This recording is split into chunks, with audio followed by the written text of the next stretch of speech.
The weather warnings are growing more ominous. Met Service is warning parts of the country can expect wind gusts of 140 kilometres an hour, plus flooding and big sea swells. Winds forecast in the upper North Island could be the strongest we've seen since 2017. Well, Laura Tupou, you've been across this all day, Laura, and this weather is already making itself felt. Yes, thousands are without power, around 3,000 homes in the far north, 400 in Northland, and we're just hearing reports of around 1,000 in Auckland have had their power cut off. Also, flights in and out of Whangarei have been affected. Many of them have been cancelled, but we're told this is just the start. It's likely to get worse.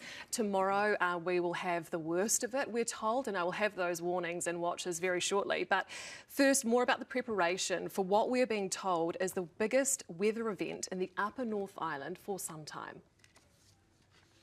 As the sun rose this morning, all eyes were on the newly named tropical cyclone Tam as it came barrelling towards the northwest of New Zealand. If you're on the road, take care out there, plan your trip and just think about the weather. Preparations continued for the incoming heavy rain and damaging nor'easters, forcing some to reconsider their long weekend travel plans. It's the worst forecast imaginable.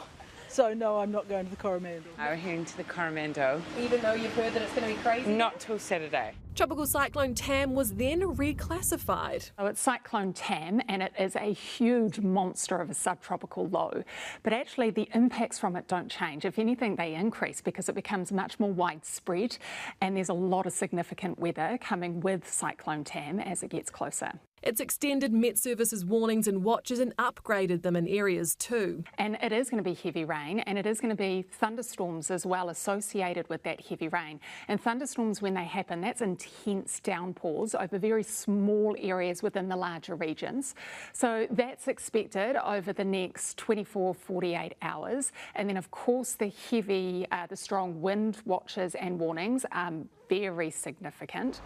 The northeasterly wind direction is a change from what we've been having. You can expect not just debris, but you can also expect impacts to power. So downed power lines, power outages, and incredibly difficult driving conditions. More than 3,000 far north homes have already lost power, and downed trees blocked roads. And strong wind can also make driving over the harbour bridge unsafe. The Auckland Harbour Bridge will likely see some impacts as well as it funnels down and over the bridge. So lane closures, bridge actually closed altogether, there's a real risk of that, and definitely reduced speeds. Huge swells are also forecast, up to 6 metres in places along the northeast coastlines. Confirmation bias, they've waited a week to go out and they can see it better than it really is. So that's why we're urging people, if in doubt, don't go out. But the stormy weather hasn't dampened everyone's moods. The cold weather is a good change.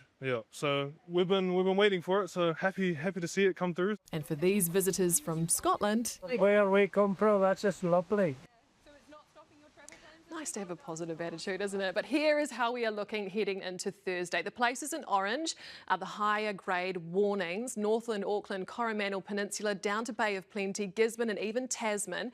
And those in yellow are the watches: Taranaki, Taumarunui, Taihape and Bulla. This is for rain and wind, but also, as I said in that story there, those swells for northern areas.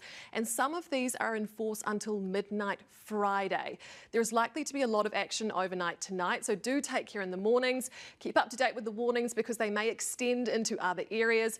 And if you're on the roads, check for road closures, that's surface flooding as well, and slips, and drive to the conditions.